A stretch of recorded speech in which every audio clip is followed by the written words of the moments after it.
किशोरी राधा रानी की परम मंगलमयी कृपा से आप और हम सब इस ब्रजमंडल में बसे हुए हैं।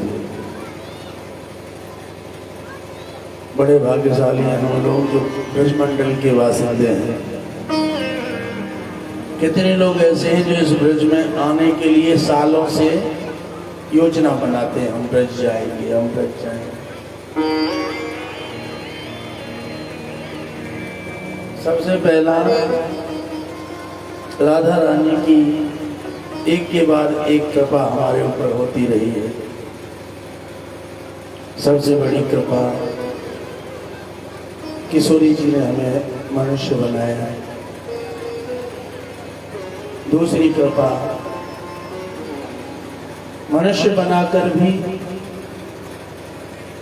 ऐसे देश में बसाया जिस देश में ठाकुर जी का नाम गाया जाता है, और ऐसे देश में भी ऐसे प्रदेश में बसाया जिसमें ज़्यादा से ज़्यादा ठाकुर जी के अवतार इसी प्रदेश में हुए, उत्तरी प्रदेश में।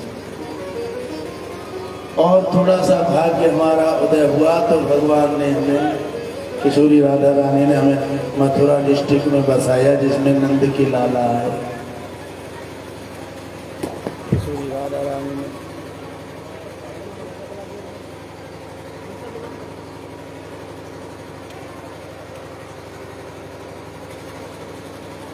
हो भाई लाइट आ रही है।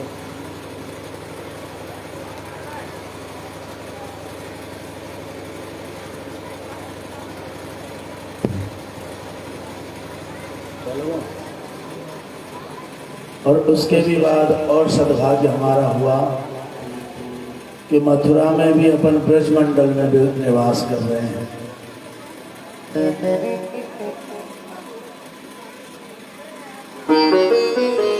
आज जैसे हमने फेसबुक पे एक बैनर बना के डाला कि हाथिये में कथा चल रही है। तो एक बंदे का फोन आया हमारे पास, भाई हाथिये में चल रही है क्या? मैंने कहा कौन से हाथिये में भाई? बोल भाई मैंने कही फिर तो बोले जहाँ में सबसे ज्यादा डाकू रहने। मैंने कही भाई तुम्हें देखने को मिले हो वो ऐसा, पर हम तो जब तेजा हाथिये में घुसे हैं, सच बात मानो वृंदावन के दर्शन हो रहे हैं। क्यों? क्योंकि वृंदावन में भी सुबह से शाम तक राधे ही राधे होती रहती है, और हाथिये में हूँ सवेरे जगो तो मंदिर पे भजन चल रहे हैं, कोई बालक बालिका गा रहे हैं, सोए तो सोते हुए भी उनके ही भजन सुनने को प्राप्त होते हैं। तो हमारी नजर में तो वृंदावन है, बाकी सोचने वाले जनका सोचते रहो। हाँ, किसी की सोच का किसी पर कोई इलाज नहीं, लेकिन जो संत लोग होते हैं वो एक ही भाव रखते हैं कि तू कहता कागज की लेखी, मैं कहता आंखों की देखी। हम तो जो आंखों से देखते हैं उसी पे विश्वास है। आपके हाथिया गांव में हमने सुंदर व्यवहार, सुंदर आचार विचार सब देखा, अच्छा लगा। ऐसे लग ही नहीं रहा कि पहली बार ही आपके हाथिया में कथा करने आए हैं। ऐसे लग रहा है जन आपसे कल से मिले हैं। भाव जो भी रहे, हम लोग कथा की तरफ अग्रसर हों। कल हम लोग कथा सुन रहे थे, और कथा कहाँ चल रही थी ये तो आप ही बताएंगे। कहाँ चल रही कल कथा?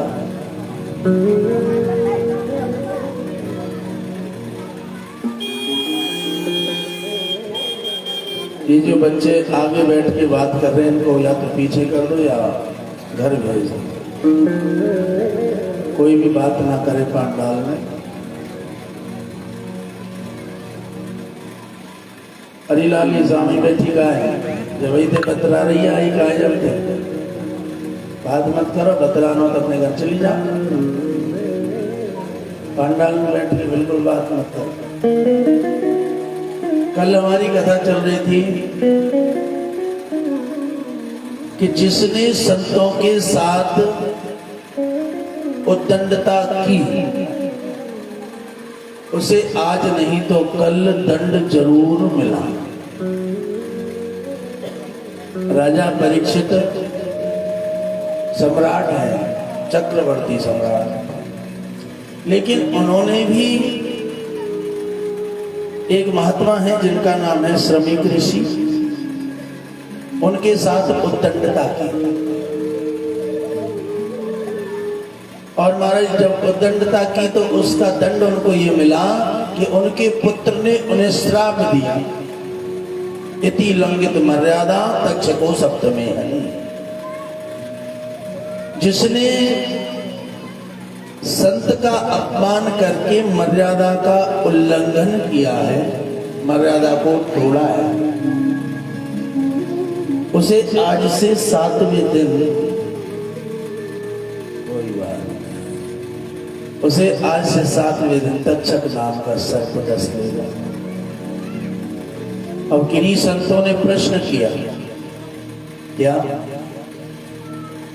कि श्रृंगी ऋषि ने ऐसा क्यों बोला कि तक्षक नाम का सर्प ही डसेगा? प्रश्न तो उठता है कि तक्षक के अलावा ऐसे भी कह सकते थे यति लंघित मर्यादा सप्तमे सर्प दंसती, यानी उसे सांप डस लेगा। लेकिन नाम लिया तो क्यों लिया? नाम इसलिए लिया कि संत लोग बोलते हैं कि मरा हुआ सर्प डाला। सत्य बात तो यह है वो मरा हुआ सर्प था ही नहीं, वो जिंदा सर्प था, और वो तक्षक ही था। पहले संत लोग त्रिकालदर्शी हुआ करते थे। इस समय को भी देख लें, जब वर्तमान को भी देख लें और भविष्य में भी देख लें, आजकल भी एक शोर चल रहा है, कौन सा? गली गली में शोर है, बागेश्वर धाम का जोर है। एक बागेश्वर धाम का शोर चल रहा है। वो तुम वहां पहुंचेंगे, तुम्हारे पहुंचने पर तुम्हारे नाम का पर्चा बना देंगे, तुम वहां से आए हो, जहां जाओगे ये तुम्हारा होने वाला है। क्यों? क्योंकि उन्होंने कोई सिद्धि प्राप्त करी है हनुमंत लाल की, और सिद्धि से सब सिद्ध हो जाता है। ऐसे ही पहले महात्मा अनेक अनेक सिद्धि प्राप्त कर लेते थे, तो वो त्रिकालदर्शी कहलाते। इन महात्मा जी ने भी उनके भूत में देख लिया, वर्तमान में देख लिया और भविष्य में भी देख लिया कि ये जो भूतकाल में ये जो तक्षक नाम का सर्प है, जब पांडवों को खांडव प्रस्थ बंटवारे में मिला था, उस खांडव प्रस्थ को इंद्रप्रस्थ जब पांडवों ने बनाया तो उस जंगल में आग लगाई। जब जंगल में आग लगाई तो एक सर्प है जिसका नाम है तक्षक, उसकी मित्रता है इंद्र से। वो इंद्र से मिलने गया है और पीछे से जब पांडवों ने उस जंगल में आग लगा के जंगल को साफ किया तो उस तक्षक का पूरा परिवार जलकर भस्म हो गया। तक्षक ने कहा, अरे दुष्टों, तुमने मेरे निरपराध परिवार को मार डाला है, मैं तुमसे बदला जरूर लूंगा। तो तक्षक नाम का सर्प तभी से पांडवों के पीछे पड़ गया।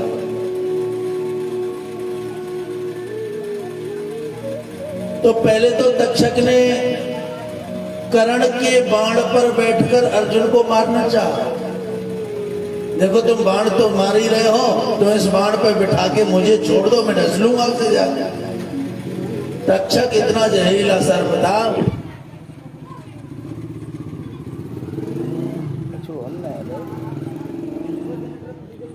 वृंदावन बिहारी लाल की ऐसे ही सुनो। तक्षक इतना जहरीला सर्प था कि अगर वो थोड़ी सी लंबी श्वास लेकर भी छोड़ दे तो जहर से लोग मर जाते थे। तो राजा परीक्षित के जो पूर्वज थे अर्जुन दादा, तक्षक जानता है कि सबसे ज्यादा धनुर्धर विद्या में अर्जुन ही निपुण है, क्यों ना मैं अर्जुन को ही मार दूं जिससे कि ये कमजोर पड़ जाएंगे और पांडवों का अंत अपने आप हो जाएगा। इसलिए कर्ण से कहा कि तुम अपने बाण पे मुझे रख के अर्जुन पे छोड़ दो, मैं काट लूंगा, तुम्हारा काम सरल हो जाएगा। लेकिन जाकू राखे साइया मार सके ना कोई। भगवान ने एक ऐसे थप्पी मारी कि रथ नीचे चला गया और बाण ऊपर से निकल गया। भाव जो भी रहे, तब तक्षक नहीं मार पाया। अंत में अब राजा परीक्षित ने जब संत का अपराध किया तो उसे मौका मिल गया कि संत का अपराध किया है तो संत आज की तरह बाबा लोग डरते नहीं थे किसी से। ब्राह्मण और संत पहले डरते नहीं थे किसी से, चाहे वो कितना भी बड़ा राजा क्यों ना हो। अब तो लोभ के वशीभूत लोग डरते हैं। पंडित डरते हैं कि मैंने यजमान तो टेढ़ो बोल दियो तो दक्षिणा देगो कि ना देगो। बाबा जी डरते हैं कि अगर मैंने इन यजमान ते टेढ़ो बोल दियो तो वो मंदिर पर रिंदे हो कि ना रिंदे हो। लेकिन पहले कोई भी संत, कोई भी ब्राह्मण किसी से डरता नहीं था। क्यों? क्योंकि उनमें भजन का बल होता था। काय का? भजन का।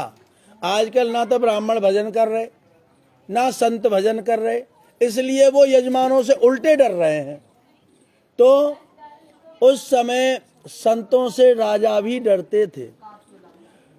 तो संत ने देख लिया कि ये तक्षक नाम का सर्प है, और वो तक्षक नाम का सर्प मरे होने का जैसा बहाना बना के उस महात्मा के पास पड़ गया।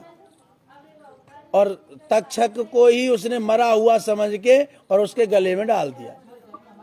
जब त्रिकाल दृष्टि से देखा उन महात्मा जी ने कि तक्षक मेरे पिता के गले में लिपटा हुआ है, तो तक्षक का नाम लेकर ही श्राप दे दिया कि जिस सर्प को मेरे पिता के गले में डाला है वही सर्प इन्हें 7वें दिन काट लेगा। इसलिए श्राप लग गया, इति लंघित मर्यादा तक्षको सप्तमे हनि। जिसने संतों का अपराध किया है उसे आज से 7वें दिन तक्षक नाम का सर्प डस लेगा। जैसे पिता के अपमान का बदला इस संत ने लिया, श्रृंगी था इसका नाम, तो श्रृंगी अपने पिता के पास जैसे पहुंचा तो पिता ने पुत्र की स्थिति को देख के समझ लिया कि ये क्रोध में है, इसने जरूर इस अपराध को करने वाले को श्राप दे दिया होगा। तो पूछा, बेटा तुमने कहीं श्राप तो नहीं दे दिया? बोला हाँ मैंने श्राप दे दिया, आज से 7वें दिन उसे सर्प डस लेगा। तो श्रमिक ऋषि ने ध्यान लगा के देखा ये अपराध किया किसने है। ध्यान लगा के देखा तो वो अपराध राजा परीक्षित से हो गया है। तो राजा परीक्षित को बचाने के लिए श्रमिक ऋषि ने अपना एक शिष्य भेजा जिसका नाम था गौरमुख। गौरमुख नाम के शिष्य को भेजा, जाओ बता के आओ राजा परीक्षित को कि तुम्हें सर्प काटने वाला है 7 दिन में, और सर्प काटने पर अकाल मृत्यु होती है, और तुम्हारे जैसा संत प्रवृत्ति का राजा अकाल मृत्यु से मरकर नरक में नहीं जाना चाहिए। इसलिए 7 दिन तुम्हारे पास हैं, अपने कल्याण का कोई साधन खोज लो। जैसे गौरमुख ने जाके बताया तो धन्य है वो राजा परीक्षित। जैसे उनको पता चला कि 7 दिन में मेरी मृत्यु है तो उसने तुरंत 5 वर्षीय जन्मेजय, उनका बेटा था जन्मेजय, राजा परीक्षित का बेटा जन्मेजय था, तुरंत अपने 5 वर्ष के जन्मेजय को गद्दी पे बिठा दिया और खुद राज्य को त्याग कर जंगल के लिए चले गए। और धन्य है हम लोग, मरवे को धरे रहे फिर राजपाट है छोड़े ना है। अब राजा परीक्षित को तो पता था कि मैं 7 दिन में ही मरूंगा, लेकिन हमें और आप है तो पता भी नहीं है। आज कथा सुन रहे नार हला हला, कल सुन पाएंगे पता है डोगरी ना पता, कल की ना पता। ऐसे ही इस जिंदगी का कोई भरोसा नहीं है, आज है कल नहीं है, फिर भी हम लोग भजन नहीं करते हैं। राजा परीक्षित को जैसे पता चला 7 दिन बाद मृत्यु है तो 7 दिन का इनको समय मिला, इसलिए इन 7 दिन का समय समझ के आज राजा परीक्षित जंगल में शुक्रताल नामक स्थान पर पहुंच गए। कहाँ पहुंचे? शुक्रताल। शुक्रताल नामक स्थान पर एक विशाल बड़ के वृक्ष के नीचे जाके बैठ गए। आज भी वो बड़ का वृक्ष कोई गया है शुक्रताल? शुक्रताल जाएं तो वहां पर आज भी वो हजारों वर्ष पुराना बड़ आज भी है। मैं गया हूं तो वो यहाँ लगा हुआ है, उसकी जड़ें दूर दूर तक निकल रही हैं पूरे गांव में।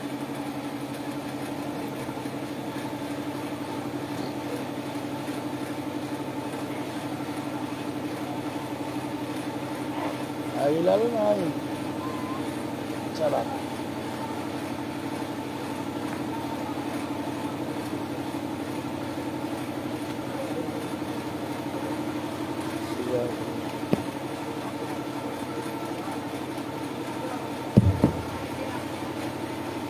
बोली वृंदावन में हरिलाल की।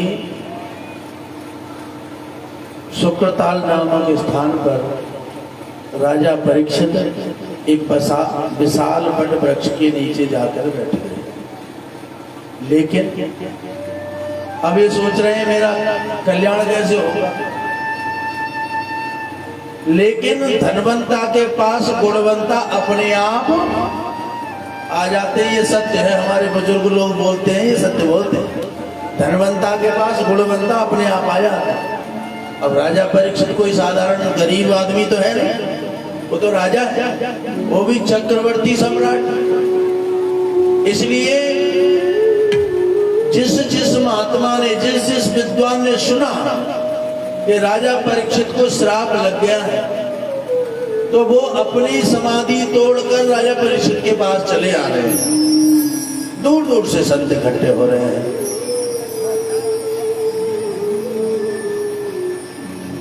राजा परीक्षित समाधिस्थ होकर बैठे हैं। जैसे उन्होंने सुना, आहट को पहचाना, शायद कोई मेरे पास आया है, तो आंखें खुली। आंखें खुली तो अनेक अनेक महात्मा इनके पास विराजमान थे।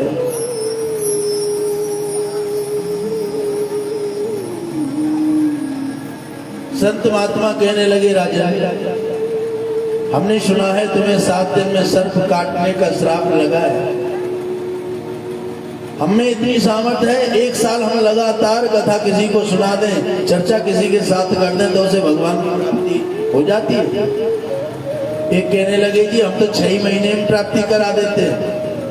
एक कहने लगे जी 1.25 महीने में हम करा देते हैं। और राजा परीक्षित इंतजार कर रहे हैं कि कोई 7 दिन की बोल दे। लेकिन 11 दिन तक लोगों ने बोला, संतों ने बोला, लेकिन 7 दिन के लिए किसी ने भी नहीं बोला। क्यों? क्योंकि 7 दिन के लिए तो वही बोल सकता है जो काम, क्रोध, मद, लोभ, मोह संसार से परे हो। और संसार से परे एक ही महात्मा है। वो कौन है? जो जन्म लेते ही अपने नाल को कंधा पे डाल के जंगल को चले गए थे, जिनका नाम है सुखदेव। सुखदेव जी महाराज अपनी तपस्या में बैठे थे कि राजा परीक्षित का इनको चिंतन हो आया, राजा परीक्षित का इनको स्मरण हो आया। तो इनका मन एकाएक कहने लगा कि चलो राजा परीक्षित के पास, चलो राजा परीक्षित के पास। अभी राजा परीक्षित के पास चल पड़े। इनका स्वरूप कैसा है कि तत्रा भवद भगवान व्यास पुत्रो अला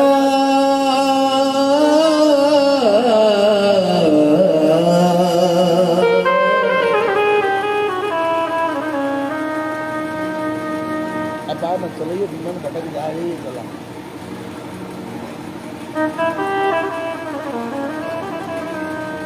कि तत्रा भवद भगवान व्यास पुत्रो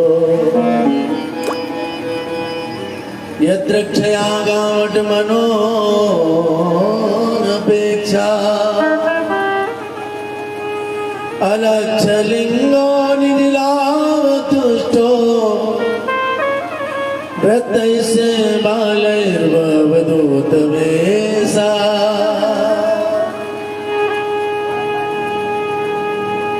सुखदेव जी महाराज का स्वरूप है, लंबी लंबी भुजाएं हैं, चौड़ा सीना है, पूरे शरीर पर कोई कपड़ा नहीं है, एक केला के पत्ते की कोपीन यानी लंगोटी लगा रखी है, बड़ी बड़ी जटाएं हो गई हैं, कोई साधन नहीं है। हाथ में एक कमंडल है, वो भी सोने चांदी हीरा पन्ना पुखरा लोहा पीतल स्टील का नहीं है। कमंडल है काय का? घिया का। काय का? लौकी जिसे बोलते हैं, घिया का एक गोल होता है, एक लंबा होता है, गोल वाले का तमूरा बनता है। तो घिया का कमंडल है। और महाराज एक छड़ी हाथ में लेकर श्री सुखदेव जी महाराज चले आ रहे हैं। जो लोग जानते हैं कि ये सुखदेव हैं, वो तो खड़े होकर स्वागत करते हैं, स्वागतम वो महाभागा, महाभाग स्वागत है। और जो नहीं जानते हैं, जिस गांव में होके बालक स्वरूप छोटे छोटे बच्चे इन्हें देखते हैं, तो वो धूल मिट्टी पत्थर मारते हैं, नंगा बाबा आ गया, नंगा बाबा आ गया। लेकिन इनका स्वभाव है, कोई सम्मान करता है तो इनको खुशी नहीं होती, और कोई अपमान करता है तो इनको तनिक भी दुख नहीं होता है। इनका तो एक ही भाव है कृष्ण गोविंद गोपाल गाते चलो, कृष्ण गोविंद गोपाल गाते चलो, कृष्ण गोविंद गोपाल गाते चलो, कृष्ण गोविंद गोपाल गाते चलो। मन को विषयों से अपने हटाते चलो, मन को विषयों हटाते चलो, कृष्ण गोविंद गोपाल गाते चलो, कृष्ण गोविंद गोपाल गाते चलो। देखना इंद्रियों के न घोड़े बढ़े, देखना इंद्रियों के न घोड़े बढ़े, देखना इंद्रियों के न घोड़े बढ़े, देखना इंद्रियों के न घोड़े भगे। इनमें हरदम ही संयम के कोड़े पड़े, इनमें हरदम ही संयम के कोड़े पड़े।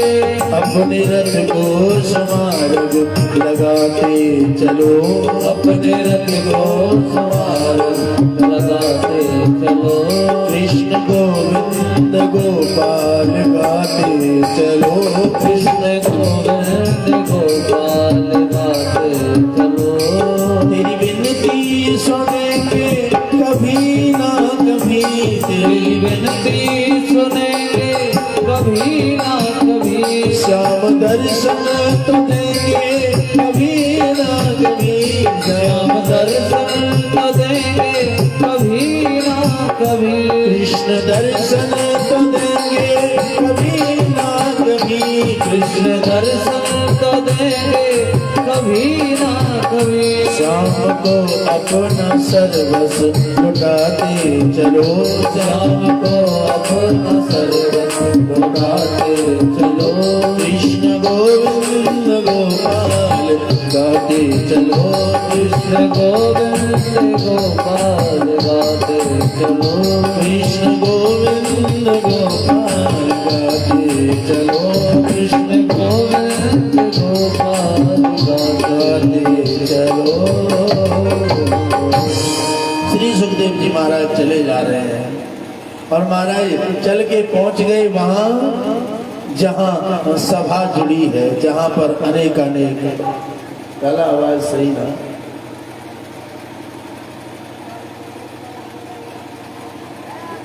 वो कहाँ रोजाना चला रहा है सुनो। अच्छा गांव में कथा है को फायदा उठा रहे हैं बेटा।